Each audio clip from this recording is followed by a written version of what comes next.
नमस्कार, स्वागत है आप सभी का आपके अपने चैनल एस्ट्रोलॉजी लर्नर में। आज हम आपके सामने बेहद महत्वपूर्ण और ज्ञानवर्धक विषय लेकर उपस्थित हुए हैं। विषय है जन्म कुंडली में वैराग्यता, आध्यात्मिक योग क्या है, कब बनता है, कौन-कौन से ग्रहों की स्थिति होती है जब यह योग बनता है। चलिए शुरू करते हैं इस टॉपिक।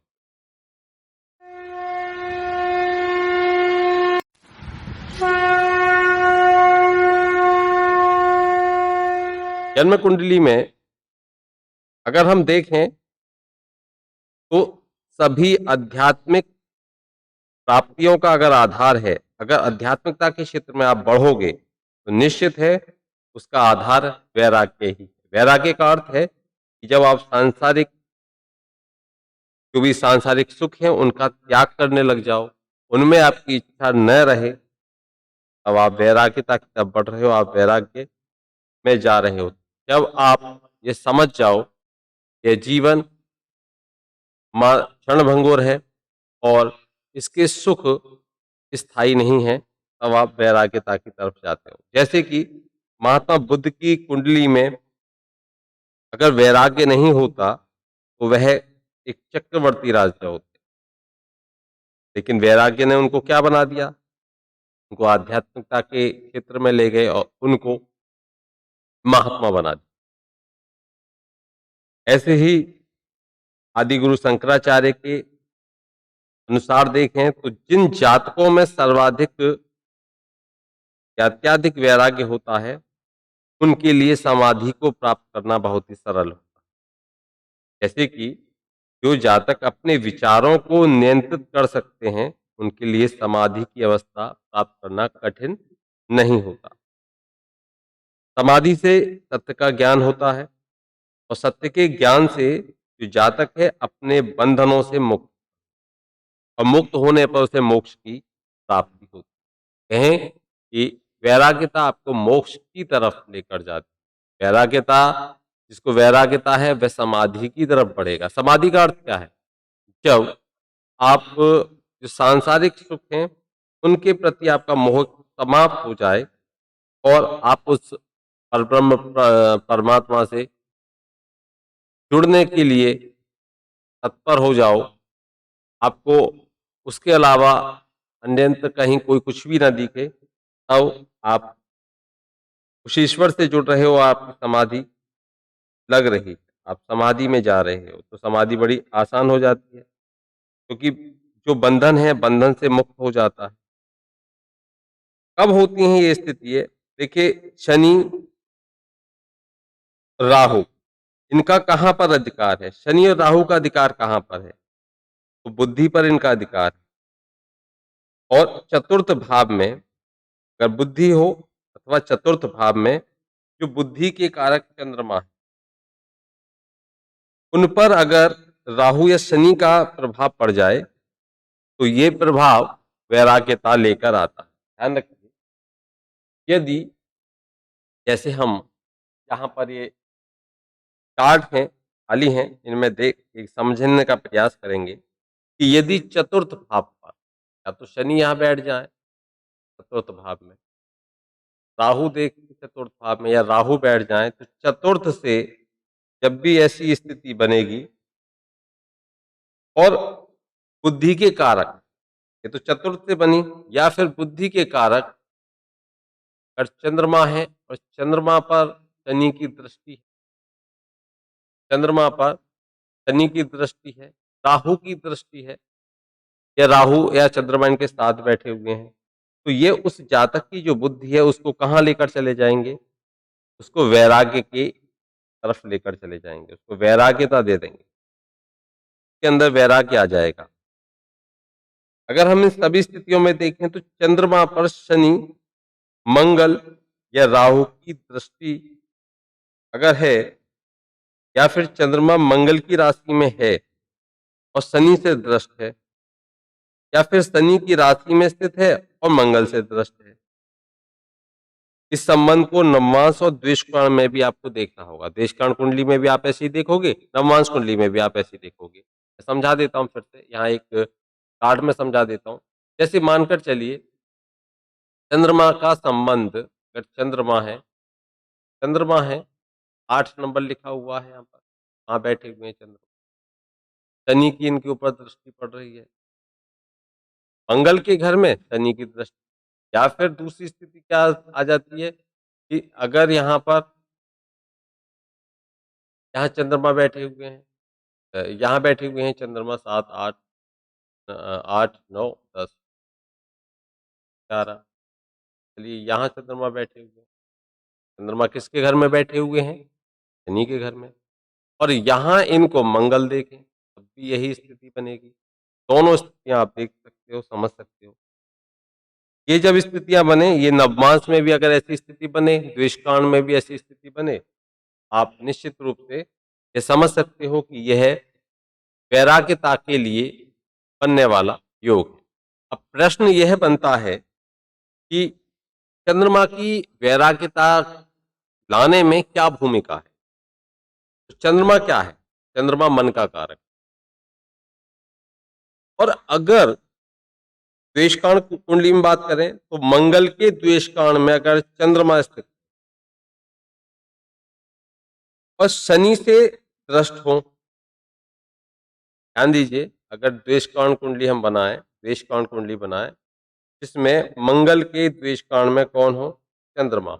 8 नंबर है लिखा हुआ, वहां चंद्रमा बैठे हुए हैं। और फिर द्वेषकांड कुंडली हम बना रहे हैं और शनि की दृष्टि में आते हो, मान कर चलिए शनि यहाँ बैठे, शनि की दृष्टि में आ गए, शनि की दृष्टि में आते हैं, तो ये आत्म त्याग का योग, ये आत्म त्याग का योग है। शनि, फिर से बता देता हूं, देशकांड कुंडली में चंद्रमा मंगल के देशकांड में हो, अर्थात मंगल की राशि में बैठे हो और शनि उनको देखते हो, तो यह है आत्म त्याग योग होता है। और महात्माओं की कुंडली अगर देखोगे आप तो चंद्रमा, केतु और शनि, चंद्रमा, केतु, शनि और बृहस्पति की प्रभावशाली युति आपको देखनी, बता देता हूं। यदि आप ये युति इस प्रकार से बने, जैसे चंद्रमा के साथ केतु, गुरु और शनि, अब ये ऐसा भी नहीं है कि ये एक साथ यहीं बैठे हो, ऐसा हो सकता है चंद्रमा को गुरु भी देखते हो, केतु भी देखते हो, शनि भी देखते हो, इनकी एक दूसरे से युति बनती हो, किसी भी प्रकार से युतियों के बारे में हम चर्चा पूर्व में कर चुके हैं। और अगर तो ये युति महात्माओं की कुंडली में विशेष रूप से मिलेगी आपको। और यदि इस युति का संबंध सूर्य से हो जाए अथवा आत्मकारक ग्रह से बन जाता, आत्मकारक ग्रह कौन सा होगा? जिसके सबसे अंश बल होंगे वह आत्मकारक ग्रह होगा। तो आत्मकारक से अगर ये युति बन जाए तो यह योग भक्ति के द्वारा आत्मा का ज्ञान देता है। आप भक्ति करोगे और आपको आत्मज्ञान होगा। जैसे कि चैतन्य महाप्रभु की कुंडली का अगर अवलोकन करें तो जिसमें द्वादेश, द्वादेश मतलब 12th हाउस का लॉर्ड, जो संन्यास को दिखाता है 12th हाउस, और चंद्रमा कौन है? बुद्धि के कारक। अब द्वादेश और चंद्रमा केतु की युति में होकर, केतु की युति में होकर क्या हो गया? शनि और मंगल से दृष्ट हो गए। और यह युति बृहस्पति से भी दृष्ट, जो भक्ति और समर्पण को इंगित करता है। केतु और बृहस्पति का योग आध्यात्मिक होने का योग भी है। केतु और बृहस्पति का यदि योग बनता है तो यह अध्यात्म के क्षेत्र में लेकर जाता है, आध्यात्मिकता का योग बनता है। देखिए कौन, इसके लिए अगर आप अध्यात्म में जाओगे तो आपको एक सत्यवादी होना आवश्यक है। अब सत्य बोलोगे, पाप, सत्य का बोलना का अर्थ है कि आप पाप नहीं करते हो, आप सब कुछ सच बोलते हो। अभी सत्यवादी होना जरूरी है। वो कैसे होगे? कौन सा भाव है जो सत्यवादिता के क्षेत्र में लेकर जाए? तो वादी का अर्थ है वाणी, और वाणी का भाव है दूसरा। तो वाणी का भाव है दूसरा, और अगर द्वितीय भाव बलवान है, बलवान का अर्थ है कि दूसरे भाव को, दूसरा भाव कौन सा है कुंडली के अंदर अगर हम देखें तो दूसरा भाव कौन सा है? ये भाव है दूसरा। अगर यहाँ पर शुभ ग्रह बैठा हो, यहाँ शुभ ग्रह बैठा हो, या शुभ ग्रह दूसरे भाव को देखते हो, इसी प्रकार से अगर दूसरे भाव का अधिपति कहीं भी बैठे और उसके आसपास में भी शुभ ग्रह बैठे हो या शुभ ग्रह उसको देखते हो, कहने का अर्थ है पाप कर्तरी में ना फंसा हो, शुभ कर्तरी में हो। तो ऐसा जो जातक होगा वह सत्यवादी होता है, सच बोलना उसको पसंद होता है, सच बोलना उसको पसंद होता है। वहीं जब वैराग्यता के तरफ जाओगे तो आपको घर से वियोग होगा। घर से वियोग का अर्थ है कि आप परिवार से, सांसारिक सुख से दूर जाने का प्रयास। अब देखिए, परिवार का भाव कौन सा होता है? परिवार का भाव है चतुर्थ। परिवार की बात करेंगे तो परिवार का भाव कौन सा? ये चतुर्थ भाव है। परिवार का भाव है ये चतुर्थ भाव। और आनंद भोगने का जो भाव है वह द्वादश भाव है। ये आनंद को भोगने का भाव है द्वादश भाव। तो वैवाहिक जीवन के लिए देखें तो सप्तम भाव भी महत्वपूर्ण। तो कई महापुरुषों की अगर कुंडलियों में देखोगे आप तो सप्तम भाव पीड़ित अवस्था में आपको प्राप्त, पीड़ित अवस्था में प्राप्त होगा। जैसे बहुत से महापुरुष हुए जिनमें राहु और शनि सप्तम भाव में विराज, और अगर उनकी नवमांश में देखा तो नवमांश में भी जो सप्तम भाव था वो पीड़ित हुआ। तो यहाँ पर उनके इस प्रकार से योग बने जो भार्या से समाप्त होने के योग दर्शाते हैं। तो इस प्रकार से परिवार का विखंडन हो गया। तो परिवार का वियोग ऐसी स्थितियां होती हैं तब बनता है कि जब चतुर्थ भाव और द्वादश भाव की स्थिति अगर देखो आप तो सुखों में स्थिति कमी आए, चतुर्थ में कमी आए, सप्तम में पीड़ित हो जाए ये, अब वहां यह स्थिति बनती। अब देखिए, अध्यात्मिक यहाँ तक हमने बात करी, कुछ ऐसे पॉइंट्स को समझा। अब हम बात करेंगे आध्यात्मिक प्राप्तियां कैसे होती हैं। आध्यात्मिक प्राप्तियां, आध्यात्मिकता की जब बात करेंगे तो आप समझेंगे कि नवम भाव, नवम भाव, अब नवम भाव है ये, तो नवम भाव में सूर्य और चंद्रमा की अगर युति बनती है। अब देखिए, सूर्य चंद्रमा की युति अच्छी नहीं बताते कि सूर्य और चंद्रमा की युति बनती है तो अमावस योग होता है, लेकिन हम बात किसकी कर रहे हैं? वैराग्यता की बात करें। अब बुरा किसके अकॉर्डिंग हो गया? बुरा हो गया सांसारिक सुख के अकॉर्डिंग। लेकिन अगर हम जब बात करेंगे, इसकी बात करेंगे, जब हम चर्चा करेंगे आध्यात्मिकता की, अगर नवम भाव में, अगर नाइन्थ हाउस में, ये नाइन्थ हाउस है, नवम भाव है, इसमें सूर्य और चंद्रमा की युति हो जाए, यहाँ सूर्य और चंद्रमा की युति दोनों बैठ जाए, सूर्य और चंद्रमा युति हो जाए, तो देखिए सूर्य जो है वह क्या है? आत्मा। और जो चंद्रमा है वो क्या है? मन। दोनों कहाँ क्षेत्र में आ गए? आत्मा और मन कहाँ आ गए? धर्म क्षेत्र में आ गए। तो इनका धर्म से संबंध बन गया, धर्म से संबंध बन गया। यह स्थिति बहुत ही आध्यात्मिकता के लिए बहुत शुभ स्थिति होती है कि यदि सूर्य और चंद्रमा दोनों धर्म क्षेत्र में आ गए तो मन और आत्मा दोनों ही धर्म क्षेत्र में है। और अगर इसमें प्रथम भाव भी शामिल हो जाए, प्रथम भाव अर्थात लग्न भाव के अधिपति भी यहाँ आकर बैठ जाए, अगर मानकर चलो यहाँ पर हम 6 नंबर ले लेते हैं कुंडली का, अगर यहाँ पर बुध भी आकर बैठ जाए, ऐसे समझो, अगर ये लग्नेश भी यहाँ आकर बैठ जाए, इनका भी संबंध हो जाए यहाँ पर, तो लग्नेश तो स्वयं वह जातक है, वह भी आकर बैठ जाए, तो यहाँ पर प्रथम भाव जब शामिल हो जाएगा तो पूर्ण रूप से ऐसा व्यक्ति, ऐसा जातक अथवा जातिका जो भी है, अध्यात्म में संलिप्त हो जाता है।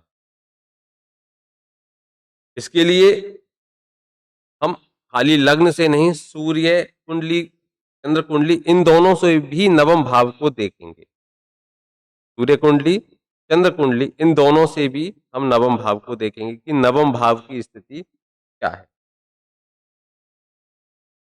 अब देखिए, केतु को हम चर्चा करेंगे। अब केतु की, तो केतु को अगर देखें तो आध्यात्मिक रूप से सबसे श्रेष्ठ माना जाता है, मोक्ष के कारक कहा गया है, और आध्यात्मिक कृपा अगर प्राप्त होती है तो केतु इसके लिए विशेष योगदान देते हैं।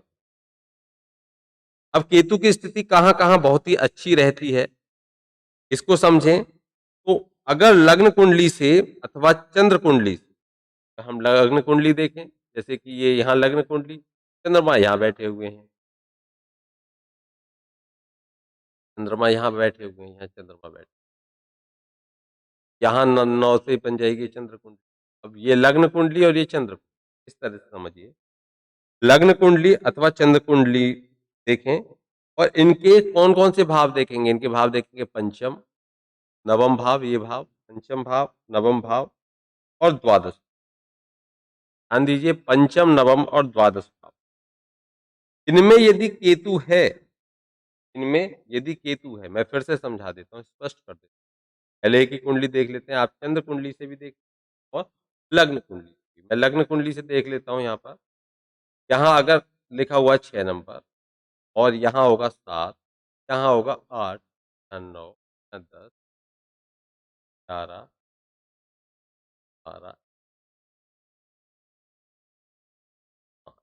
अगर यहाँ पर इनमें से यहाँ केतु हो, यहाँ केतु हो भाव में, तो यहाँ केतु, 3 भावों में यदि केतु हैं, तो ये केतु क्या है, मोक्ष के कारक माने जाएंगे और आध्यात्मिक प्राप्ति के लिए कृपा करने वाले ये माने जाएंगे। इनकी महत्वपूर्ण भूमिका रहेगी। यदि केतु पंचम भाव, नवम भाव और द्वादश भाव में हैं, तो इस प्रकार से ये अपना फल देंगे। लेकिन राहु और केतु के अगर राशियों की बात करें, जहां ये बैठे हुए हैं, जैसे यहाँ पर ये केतु की राशि से अगर पंचम में देखें तो शनि हो जाते हैं राशि, तो उनको, वो कहाँ बैठे हैं, उनसे आध्यात्मिक उत्थान नहीं देखा जाएगा। देखा किससे जाएगा, जो केतु है उसी से देखा जाएगा।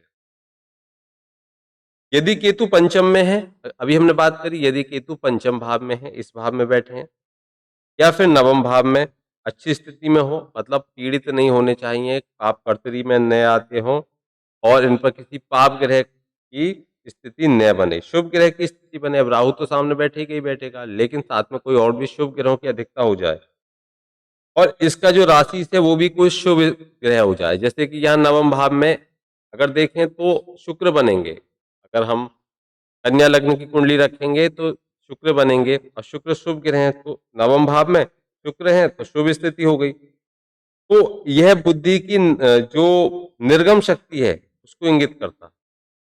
लग्नेश, पंचमेश और नवमेश, ध्यान से सुनिए, लग्नेश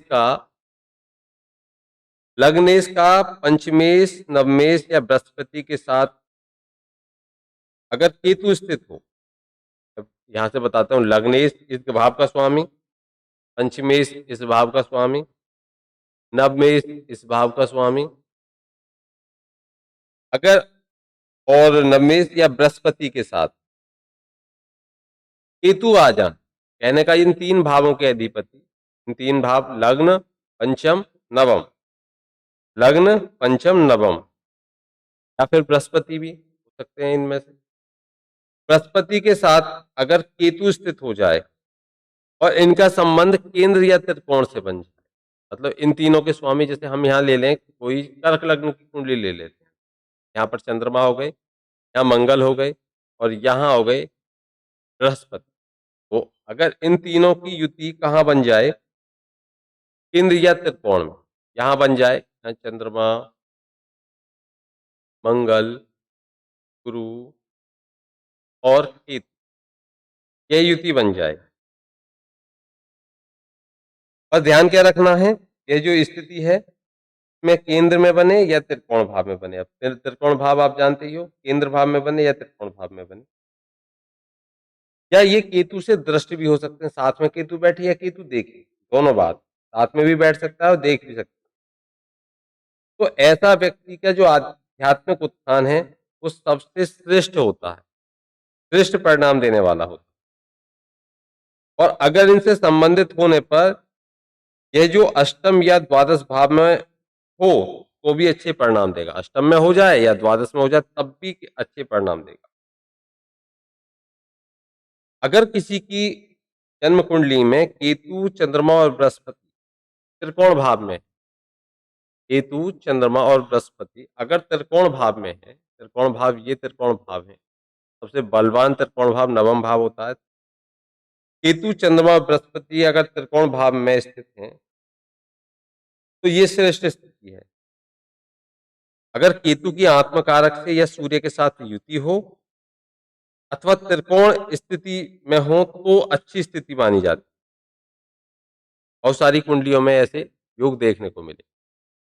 बात करेंगे कुछ महत्वपूर्ण योग की, जैसे कि यदि सप्तम भाव में एक अशुभ ग्रह और अष्टम भाव में कुछ ग्रह बैठे हो, ध्यान दीजिए, अगर किसी जातक अथवा जातिका की कुंडली में सप्तम भाव में कोई भी एक अशुभ ग्रह बैठा हो, सप्तम भाव में अशुभ ग्रह हो, एक अशुभ ग्रह हो, ज्यादा भी हो सकते हैं, सप्तम में यहाँ कोई भी अशुभ ग्रह हो, मान के चलो शनि बैठ जाते, सप्तम भाव में अशुभ ग्रह बैठा हो, साथ ही साथ अष्टम भाव में भी कुछ ग्रह बैठे हो, यहाँ शुभ अशुभ का नहीं, शुक्र भी हो सकते हैं, बुध भी हो सकते हैं, मंगल भी हो सकते हैं, कोई भी